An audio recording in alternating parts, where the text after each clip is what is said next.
Hello and welcome to the 54th episode of Subject Podcast. I am one of your hosts, Chris, and joined with me every single week is Mike. Every single week. Every single week, except for last week, wasn't it? Week. Yeah. I feel like we should probably apologize for that. So we're sorry. We're sorry. We've been a little bit busy. I know that's not really a great excuse, but it is true. It's the truth. Mike, you've just started working back on film sets, which is amazing that the lack of COVID sort of allows us to start filming stuff in Australia again. Oh, which yeah. is awesome. I mean, even then, working, because the production is working under Disney, right? So their COVID restrictions are like insane. So we have to get tested 3 times a week. Oof. You have to wear masks like 24/7. I understand why they're doing it. It's a lot of money into this production. Yeah. I think it was like 60 million is going into this production. Damn. It's like, That's a good chunk of it's money. just a bit of money. So obviously they don't want to, get everyone sick and then have to close production and lose all that money. Yeah, exactly. But you've been away from home for basically 2 weeks straight now. Yeah, well, the week just gone, we were down in Stratty for the whole week. So yeah, it was. If you're not Australian and you're listening to this, Stratty is Stradbroke Island. It's an island just off the coast of eastern Queensland. Yeah. Just down near the Gold Coast, I think, isn't it? Yeah, it's like an hour drive, and then you catch the ferry, which is about 45 minutes. Yeah. Yeah. So it's actually a pretty decent island. Like, it's pretty big. Yeah, it's a beautiful place. Yeah. It's my first time going there. It was bit beautiful days, but it kind of sucks having to work every day being there. Yeah, I mean that's true, but I mean, hey, well. you get to stay on an island. I mean, that's pretty cool. That's it.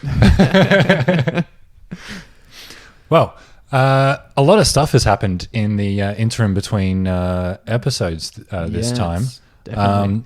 The biggest thing, obviously, that Mike, you and I wanted to talk about was the conviction of the police officer that was kneeling on George Floyd's neck. Yeah. Obviously, we spoke about this last year when it first happened. And that's when it triggered that huge Black Lives Matter movement, and all the riots and everything, and just anarchy in the US. Yeah. And I mean, he has been convicted for, I think it was 2nd degree and 3rd degree murder, as well as manslaughter. Yeah. So he's going away for a good chunk of time. Yeah, there was the jury took 13 days to hear the testimonies and everything like that. And so he's going away for a long time. Yes. And I mean, to be honest, I feel like it shouldn't have been 2nd and 3rd degree murder as well as the manslaughter charge. Like, that whole video shows it's just straight up murder. Yeah. Like, there is, I know you've got to prove intent and all that kind of stuff, but look, if there's a 9-minute video of you kneeling on someone's neck while there's people around you saying, "Get off his neck, you're killing him, you're killing him." Yeah, and he's saying you can't breathe, and you're threatening to tase the people around you if they're going to get closer. Man, that's intent to me. Yeah, I agree that there was definitely intent in it, but I don't think the intent was to kill him. But either way, what is it? So that's grievous bodily harm at least. Oh, and obviously that turned into manslaughter when George Floyd unfortunately passed later on that day. But honestly, to me, that's murder. Like, no police officer is trained to, when restraining a suspect or a criminal, to kneel on their neck. Yeah. That obviously restricts the airway so they can't breathe. And so, yeah, well, okay, so just quickly, the defense attorney, right? Oh, God, here we go. Said to the state has not proven its case beyond a reasonable doubt and has not been able to definitely proved to show how Floyd died in a way. He said that while the state called a series of experts to testify positional asphyxiation, so the pressing of the knee and all that kind of stuff, was the cause of the death. In the files, they say that suggest that Floyd's drug use and heart disease did not play a role, And Nelson said that he argued a combination of Floyd's underlying heart disease, adrenaline, and fentanyl and methamphetamine he had ingested prior to the arrest amounted to the fatal combination. That's still look. That I mean, I guess that's fair enough. Like, obviously, there are extenuating circumstances in every situation. Yeah. But at the same time, when you're kneeling on someone's neck for 9 minutes straight, that is like intent to hurt somebody at least. Yeah, that's not like an altruistic way of restraining somebody. That's a malicious way. The thing is, like, but I guess with the justice system, what you're trying to do here is you're trying to prove intent of murder. Like, he knelt on him to kill him. That's what they're trying to prove. Yeah. And it's hard. Like, it's hard to prove that kind of thing. It is. So with second-degree murder, it carries a maximum sentence of 40 years in prison. Third-degree murder is punishable up to 25 years. And second-degree manslaughter is punishable up to 10 years. Damn, so that's like 70, 80 years nearly, isn't it? Yeah, with maximum like sentencing. Yeah. In that case, the suggested sentencing range for unintentional second-degree murder and third-degree murder is the same, from just over 10.5 years to 15 years in prison. Yeah. So the recommended sentence is 12.5 years. The same sentence handed down in 2019 for Mohammed Noor, a former Minneapolis police officer convicted of third-degree murder for firing a shot from inside a squad car and killing a woman who had called 911.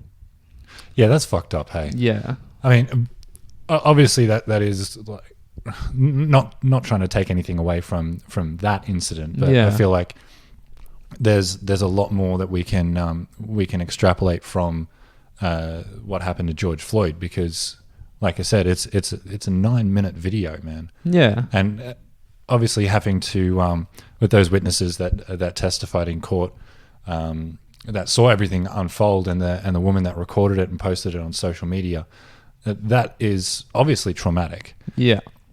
And I still think that should just be straight up murder. That's first degree murder. You were involved in the killing of that person, whether it was intentional or not. Like, police officers are not trained in at least a basic form of first aid. Yeah. At least in Australia and New Zealand. I don't. Well, I feel like anyone should know, kneeling on someone's neck for a majority of the time is going to suffocate them in a way. That's just not being a fucking idiot. Yeah. I guess. Yeah. I feel like police officers would know that kneeling on someone's neck is going to be detrimental to their health. Yeah. No matter what the circumstances are, whether they're struggling against you, whatever. And obviously George Floyd was trying to get this guy's knee off of his neck because you're crushing my windpipe, bro. Yeah. Like, that's fucked up. Well, the thing is, so apparently someone convicted of second-degree manslaughter with no criminal history would likely spend about 4 years in prison. But, I mean, he's going away for a long time. But the prosecutors have introduced a series of, quote-unquote, aggravating factors that could add additional time to his sentence. So they include committing a crime in front of a child. The youngest bystander who witnessed Floyd's fatal arrest was 9 years old. Dude, I feel sorry for that 9-year-old, man. That's got to be traumatic. That's going to be with him forever. Oh, definitely. Like, that's not something you forget in a hurry. Yeah, so, I mean, and how old is this guy anyway? Like, he's in his, late 40s, I think. Yeah, he's not going to live out the entirety of his sentence. He's going to be in prison for the rest of his life, basically. That's pretty much it. Yeah. So, he's not getting out, which is good. He's going to serve his time to the point where he can't serve it any longer. Or, hey, he lives through it and he comes out a really old man and he can't do anyone any harm. But at the same time, he's been put in a maximum security prison, which is designed mostly for people who are at high risk of either suicide or being fatally wounded by other inmates. So police do not do well in prison. Obviously.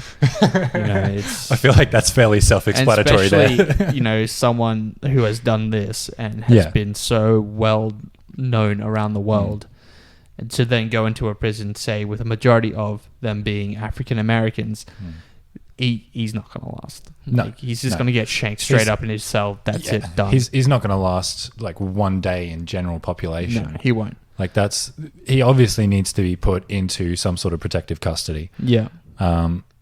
As much as I want him to live out his sentence, I also kind of want him to suffer the same way that he made others suffer, so that he understands the full weight of his actions. Because I still don't think he does. He understands by getting like beaten to death. Yeah. That's not. I don't think that's. I mean, it's a good thing brutal. to do. You know, it's like No. if someone accidentally, you know, helps someone OD, and then they're sentencing, they should then be OD'd. You know, it's the same kind of thing. Yeah, you know? but in that it's more an accident, whereas I feel in George Floyd's case it is more of an intentional thing.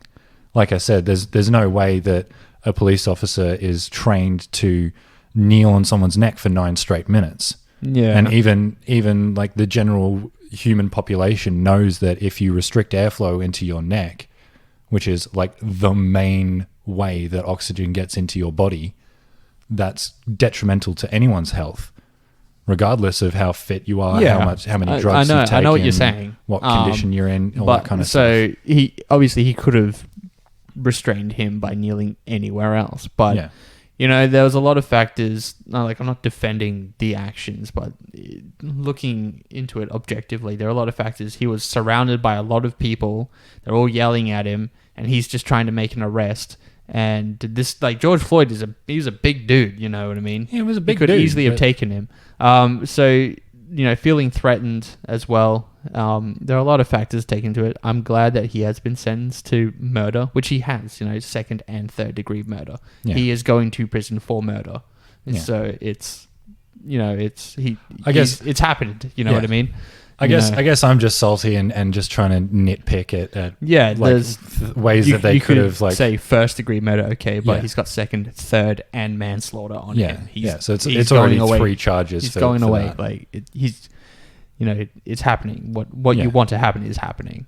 Yeah, that's true. And to be honest, this is a good outcome because it means that he is being punished for his misdeeds, which means that the justice system in America still works. Sometimes. Sometimes it still sometimes it still works. So he's going to be gone for a long time, which is good.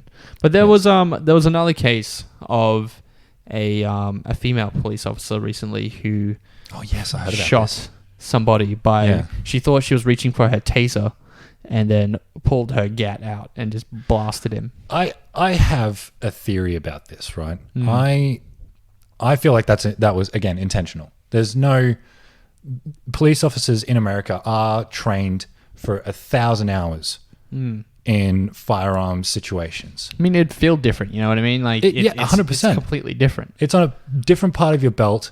It looks different. When you raise the weapon up in front of your face, you can see that it's, for instance, a Glock 9mm as opposed to a taser gun. Yeah. Like, you can definitely see the difference. And I'm sure listeners at home, if you look up a 9mm Glock and put it next to an image of a taser, like standard issue, like police equipment in the US, you can clearly see the differences between the two.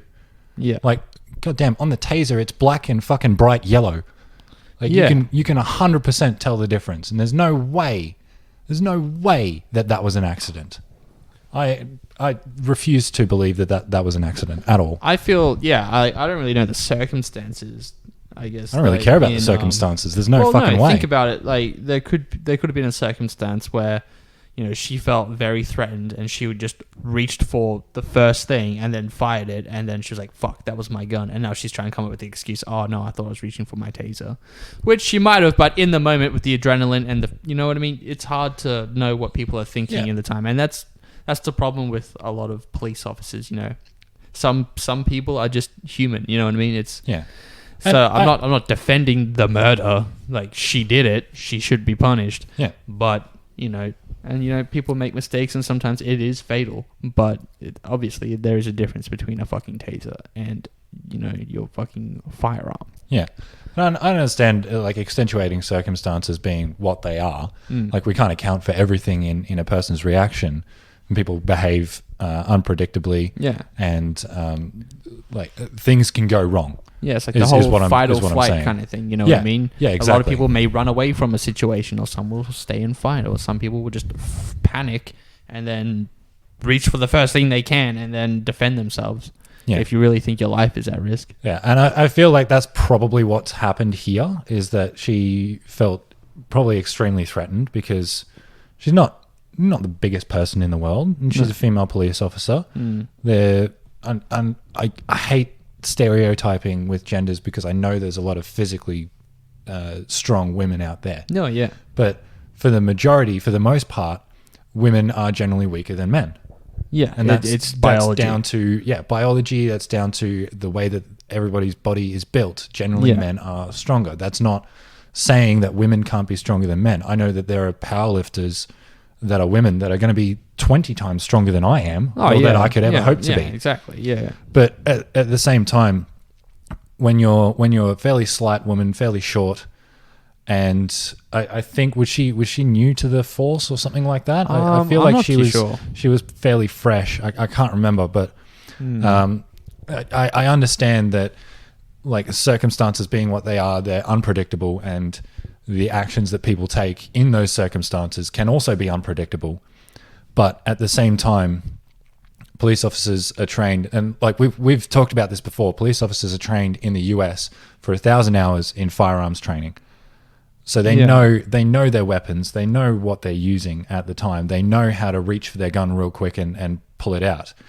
They're also trained on how to resolve conflict, but that's only for about 10 hours. Yeah. So it's 100 times more likely that they're going to reach for a lethal weapon than they are going to just put their hands up and go, look, man, I'm just doing my job. I'm just trying to help out the community here. And which I feel is what police officers need to be trained in more. And I know I've definitely said this before, but the training in like conflict resolution needs to be beefed up in all circumstances. All police forces in most countries need that conflict resolution training so that this kind of thing, this kind of fatal incident doesn't happen or happens less regularly. Yeah, and you know what we were saying, I think on our last episode with Joe Biden doing this whole gun tightening laws, and the fact that so many people have already died this year in America due to firearms.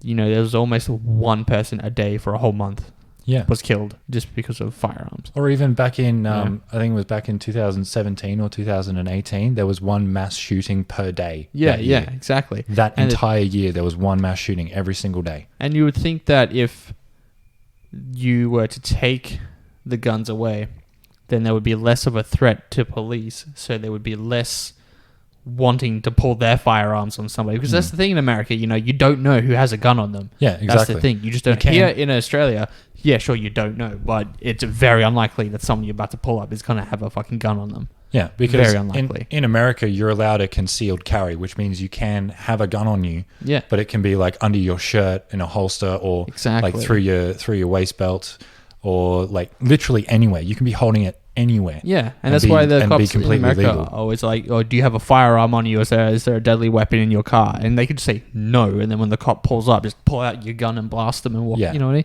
There is that risk for the police higher officers. Threat in America for the police. So I can understand why a lot of them do just go straight for their guns, and you know what I mean. You know, if I pull my taser on a guy and he's got a fucking gun, you know, he's going to win. He's more than likely going to win. Even if I maybe taser him first, he's going to do more damage to me. Even when you get tased, you can still somewhat control your body, even though it's going into spasms. So like, and it's more likely that like he's going to like try and aim towards you and fire. Yeah. If he's having that, I think it's like 10,000-20,000 volts course through your body. Some people through a tasing charge. I've seen it. Some people can take tasers and literally do nothing to them. Yeah. They can just fucking stand up and just walk away. Like, I've seen it. In Sparkies all the time. Just don't give a shit. Like it's just like, you know what I mean? Fuck. you, I'm a fucking Sparky, mate. Doesn't matter. Yeah, so it's very sad that these things have happened in this last few weeks. Yeah. But I think it's good to see a change in the gun laws. I know a lot of Americans are, for want of a better term, up in arms about it. Yeah. But at the end of the day, it's going to make the majority of the population safer.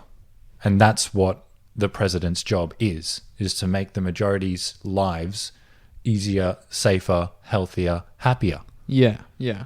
You know, and for all I've heard, Joe Biden is doing his job really well.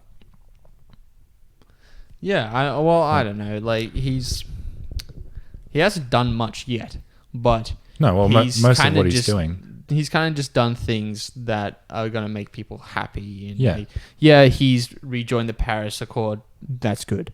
Yes. He's tightening gun restrictions, but in the end, like the tightening that he's done so far isn't really a lot. It's kind of just saying you can't build your own guns at home. Yeah, which is fair, very fair. Unless you do, you got to put a serial number on it.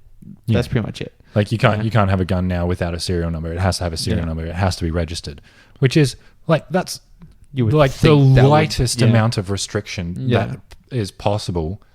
And I feel like in his short tenure as president so far, Joe Biden's basically just been trying to undo most of the shitty decisions that Donald Trump made. Yeah. Like leaving the Paris Accord, like all of his climate decisions, like investing more into fossil fuels and all that kind of stuff. Yeah. Now Joe Biden's had to reverse all of that stuff, rejoin the Paris Agreement, sign all this other garbage fucking paperwork to say the US is going forward, going to be a more renewable and a safer country.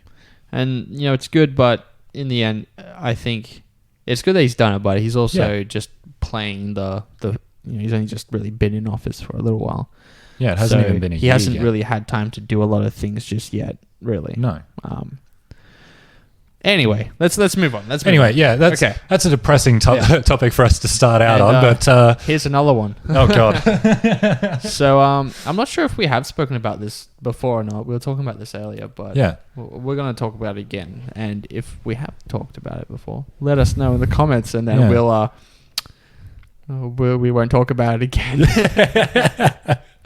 Well, you never know. So this is an interesting Florida school for boys that was opened in the 1900s, and it was closed in 2011. So it was a reform school for quote unquote troubled men. It ranged from toddlers to 21-year-olds. Yeah. So it's basically like a reform school for juvenile offenders. Yeah, kind of. It was, but I mean, like a toddler isn't a juvenile offender. No, really. that's I don't know where it's gone. But it took $1 out of your purse. Oh, send him away. Send him to the ranch. Yeah. Exactly. But yeah, so apparently the school had a reputation for horrific abuse. Many allegations paint a vivid picture of the school. So up until 2012, there was no physical proof behind any of the claims. After the closure of the property, forensic anthropologist Erin Kimmel decided to take on the challenge of excavating the grounds of the school. Oof. Yeah. So there's a grim reminder of the past of the school's grounds contained at least one known graveyard, with the state of Florida acknowledging the existence of 31 young men buried there.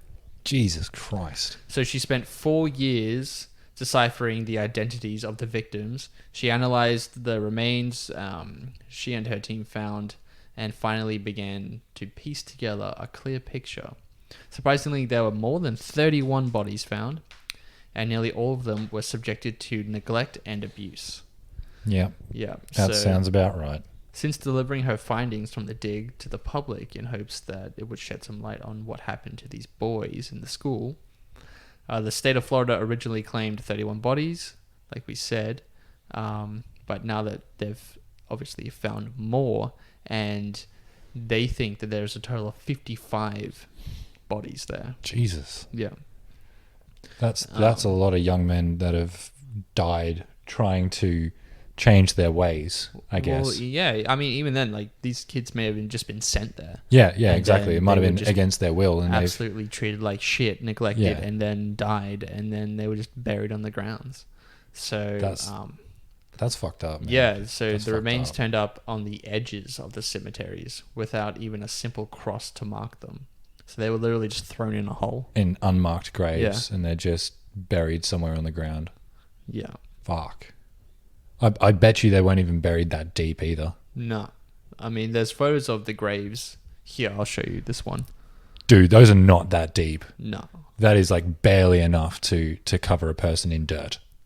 So they, what was it? So the teams found 7 DNA matches and 14 presumptive matches. So when the archaeology team began uncovering the bodies at the Boot Hill Cemetery, they located 51 individual sets of remains. Unfortunately, they only had a small amount of information to go on when it came to figuring out the identities of the victims. Through DNA testing, they were able to make 7 matches using each victim's surviving family members. The other 14 presumptive matches were made, which implies archaeologists are reasonably certain of who they are, but based on the records and information around, they kind of have an idea of who they are, but they just don't know. Like, they can't prove that that's them. I bet you that record keeping at that quote unquote school was probably very, very lax. Oh yeah, I mean, I doubt they gave half a shit, really. Yeah, I feel like it was just there just so that sadists could go in and just abuse people. Yeah, well, it was and be paid to do it. Started in the 1900s, like 1900s. So that's the height of buck up your ideas. See? Yeah, I'm gonna fucking beat the white out of you. Why don't you act like a man, eh? So in the early days of the Florida school, segregation was still very much a reality. Records show up to 3 times as many black boys were sent to detention center as white boys, and they died there at about the same rate.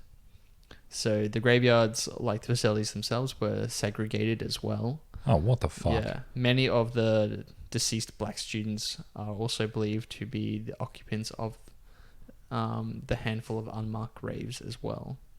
Oof. So, yeah, it's fucked. That's rough. During the dig, the team managed to put together facial recognitions of 2 of the sets of remains they found. The bone fragments were glued together, and a computer program formulated the details of their eyes, mouths, all facial features. The goal was to originally been to put the faces to each set, but most of the skulls were in pieces and were too small to put back together. So they've got some photos of what they thought they may have looked like. So basically their skulls have been just turned into dust over I guess, time. Just crushed, yeah. Yeah. Because when bodies are buried, they generally tend to rot fairly quickly. Especially like flesh and with young humans, their skull isn't normally as thick as an adult human's. Yeah. So it's still very pliable, and if they die young enough, then that bone can actually dissolve away a lot quicker or rot away a lot quicker. So then they only do manage to find fragments of skull or fragments of like a femur or rib cage or something like that. Yeah. Because I think most of the skull is cartilage when you're fairly young, so that it's flexible when you come out of the womb. Yeah. Well, some reports apparently surfaced the boys dying during outbreaks of the flu in 1918 and 1934. It sounds like the Spanish flu or something. Several students and staff perished in a dormitory fire in 1914. Holy shit. These were both well known prior to the archaeological dig, so I wasn't surprised that they found human remains.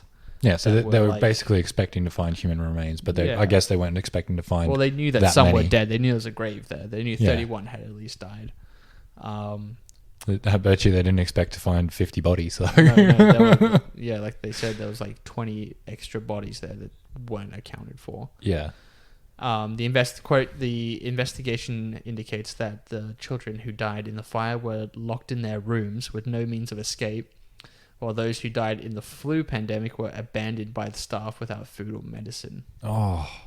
How fucked is that? That's fucked up, man. Like I get like you've got troubled youth in this facility. You've got to lock the doors at night. That's fair enough. I understand that.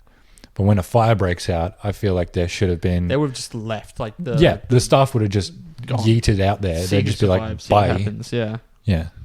The dig team didn't just bring bones to the surface. Apparently, they found many artifacts. So they found coffin pieces, parts of clothing like buttons and buckles, a small bottle of embalming fluid, pennies, and marbles were all found in the sites as well. Wow. So the surviving coffin remains, such as the handles, were compared to historical catalogues to get an idea of when the boys died. Belt buckles, buttons from clothing also provided some insight. It's all like pointing towards a period in time where they most likely lived. Yeah. And apparently there were no records, actually, of the graves. So the school didn't actually keep a record of where all the graves were, or even who belonged in each grave. Also, the parents of the victims were not always told the full story. So when they came to visit the graves, they weren't given an exact location of the burial plot or details about the death. Some of the remains were returned home, but the bodies buried in the school received little to no care and upkeep. Since the school didn't have a policy for taking care of the cemetery, these bodies didn't receive a proper preservation they needed in order to quickly identify them, and it could take years to identify the unfortunate young men. So even they would still take several more years for them to actually identify more of these people because the grounds weren't kept properly. And it's, unmarked graves. They're like, oh, yeah, your son died. We don't know how. He's out there somewhere. He's somewhere over in that general vicinity. Maybe. There's some I think around the outside as well. From memory, he's over there somewhere. Yeah. So I'm glad this school is now shut. Yeah, right? But only like 10 years ago. Yeah, that's kind of fucked up. Yeah. That it was only 10 years ago, but I'm glad it's shut now. So when the excavationist came, she went to Pennsylvania to exhume the remains of Thomas Curry. All she found was an empty coffin. There was actually no evidence of a body had ever been in the coffin at all. Curry died in 1925 after trying to escape from the school. The school told his family that he had been hit by a train before sealing his body in a coffin and sending it home. However, the death certificate in Florida says the skull was crushed by an unknown force. Based on the lack of remains in the coffin, she believes that the body might actually be among the boys in the unmarked grave. Yeah, so it sounds like he was probably killed at the facility. Yeah, it sounds like they fucked him up. Oh, he tried to escape and he was hit by a train. Sorry. Yeah, here's a coffin. Here's a coffin that doesn't have his body in it, but we're going to tell you that it has his body in it because we're corrupt pieces of shit. Yeah. That's fucked up. That's fucked, That's fucked up. It's crazy. It makes you wonder, like, so this is one school from the 1900s, right? Yeah. Think about all the other fucking detention schools or whatever that would have come up around that time. Yeah, all the similar facilities so that were many around. Kids would have just been fucked. Yeah. Like it would not have been a good time. No one gave a shit. Oh man, that's really rough. Can we do something positive now? Because I'm feeling really sad after that. That's fucked up. Yeah, right. It's insane to think like how lucky you are to be born now. Like, millennials these days are all depressed about this or that or my finals, blah blah. Yeah, we all have our own problems, but people like this who really got sent to these up. places, it's not like you're being sent to a school where your head's literally going to get crushed in if you step out of line or trying to escape from the abuse. Yeah, that's fucked up, man. Like that's life or death. Yeah, and majority of these kids got death. It would have been very scary to stay there. To say the least, it would have been terrifying to be, for want of a better term, incarcerated there. Because I'm guessing they would have been basically prisoners. Yeah, pretty much. And even from the 1900s, being anything but a white person too. You would have been double fucked. Yeah, anyone but a white man would have been fucked up. Yeah, like that's brutal as. All right. Let's talk about something else. So Yeah. Let's move on. so this is something interesting that NASA has developed. So NASA's Perseverance rover split a CO2 to make breathable air on Mars. So That's really cool. The instrument called Moxie, which is Mars Oxygen in situ resource utilization experiment, is about the size of a toaster. So it's a small kind of cube. Yeah. And what it does is its job is to break oxygen atoms off carbon dioxide, the primary component of Mars, because the atmosphere of Mars is basically carbon dioxide. Yeah. It's like, quote unquote, an electrical tree. So it's basically ripping an oxygen atom or both the oxygen atoms out of the CO2 molecule, and just outputting pure oxygen. So it basically does what trees do. It like breathes in CO2 and then exhales oxygen. That's really cool. Yeah. So it's tiny, like I said, it's the size of a toaster. It's small. So it wouldn't be doing very much. No. So the Moxie flew to Mars with the Perseverance rover, which arrived on the 18th of February. On April 20th, which was only a few days ago, the instrument warmed up to about 800 degrees Celsius and ran for long enough to produce 5 grams of oxygen.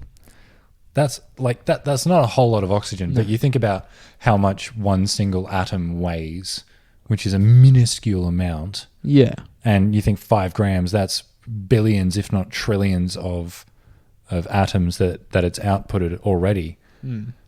So I feel like it's probably a very effective device that they've got. See, what the point of this isn't to make a breathable atmosphere right now. Anyway, they're not doing it to make it so we're going to we can terraform breathe. Mars. Yeah, it's not that. The main reason is to make oxygen on Mars isn't for the breathing. Sorry, it is for making fuel for return journeys to Earth. Oh, Yeah. okay. So when we burn anything, gas in the car or log on the fireplace, you need oxygen for it to burn, right? Yeah. So on Earth, we take all the oxygen for granted. It's free here. We don't think about it. It's what the scientist was saying about this Moxie. So for us to burn, to return things from Mars, we need oxygen to burn. So we're going to use it as fuel, essentially. So future astronauts will have to either bring oxygen with them or make it on Mars. A rocket powerful enough to lift a few astronauts off the red planet's surface would need about 25 metric tons of oxygen. Jesus. Yeah. That's a lot of oxygen. Yeah, and you can't take that with you. No, so you have obviously. to make it there. Yeah. Moxie is a prototype for the device astronauts could use to make rocket fuel in the future. When running at full power, the instrument can create about 10 grams of oxygen per hour. The instrument, powered by Perseverance, will run for about 1 Martian day at a time.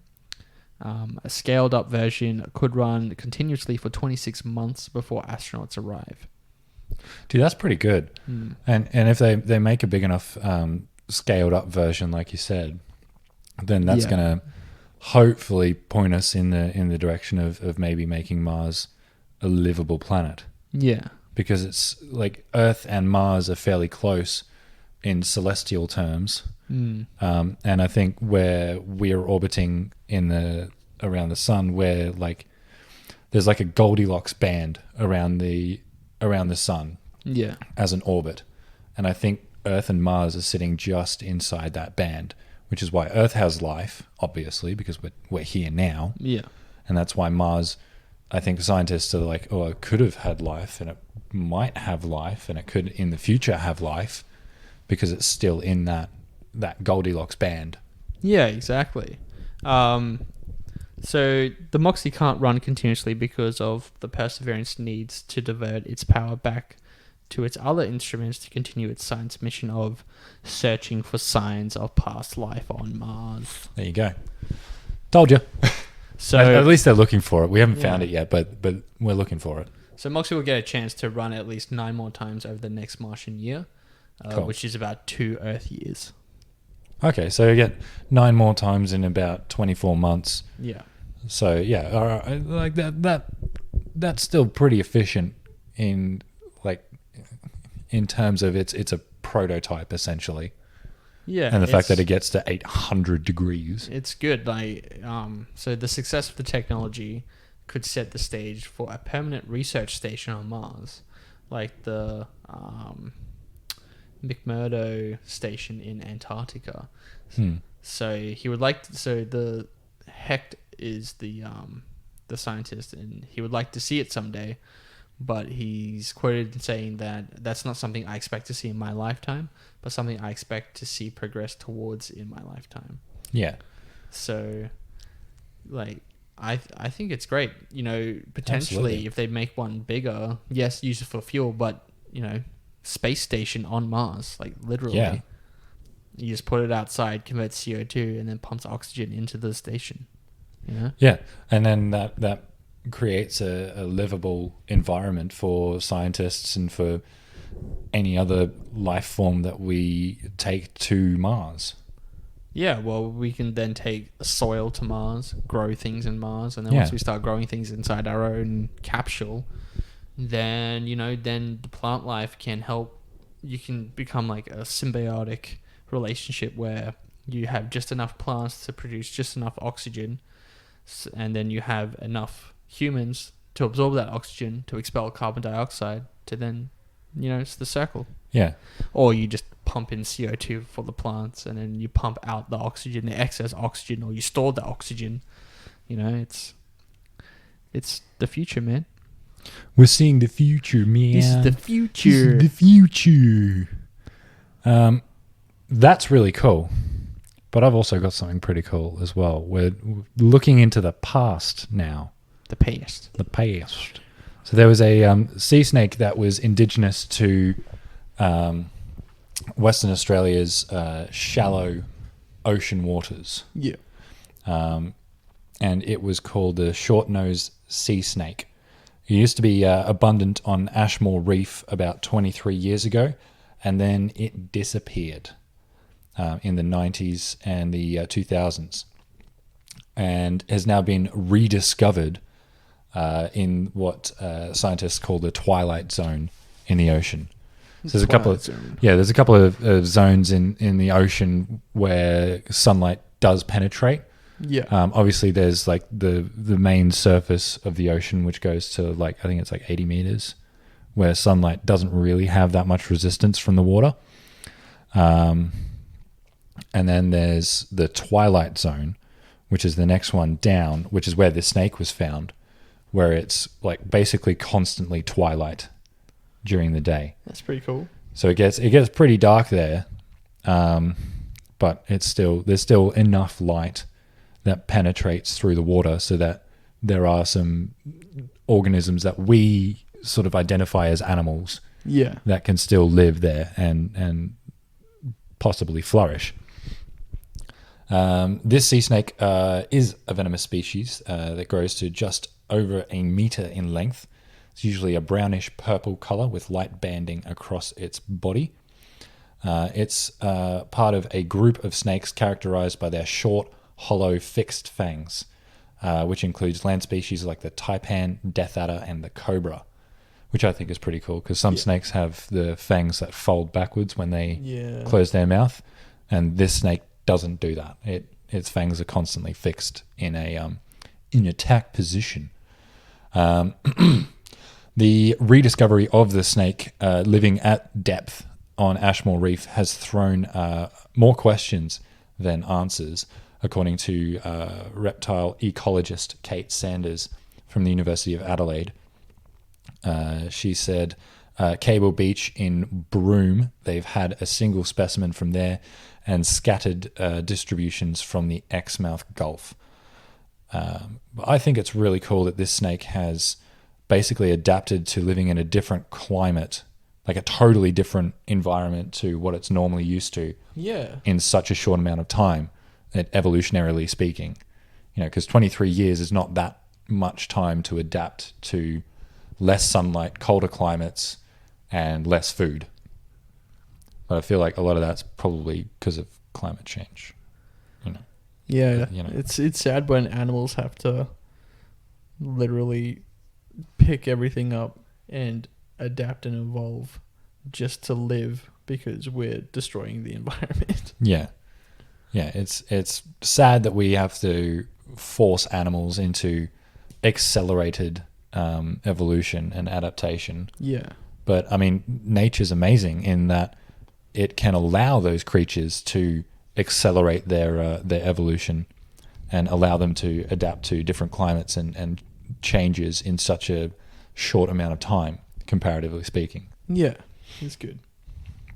So I think that's a nice little thing. There's also a quote-unquote living fossil that's been discovered below the Earth's surface in a few locations around the world. So there's one site in a South African gold mine where this microbe was discovered. It's about 175 million years old, and it's been in an evolutionary standstill for that amount of time. Does it look like a shell? Because I think I've seen that in Pokemon. If you take it to a fossil man, he'll turn it into a Pokemon for you. I don't think it's that. Would have been cool if it was. Would have been cooler if it was. Yeah, that's fair. This little microbe was discovered 3 kilometers under the surface, which is pretty dang cool.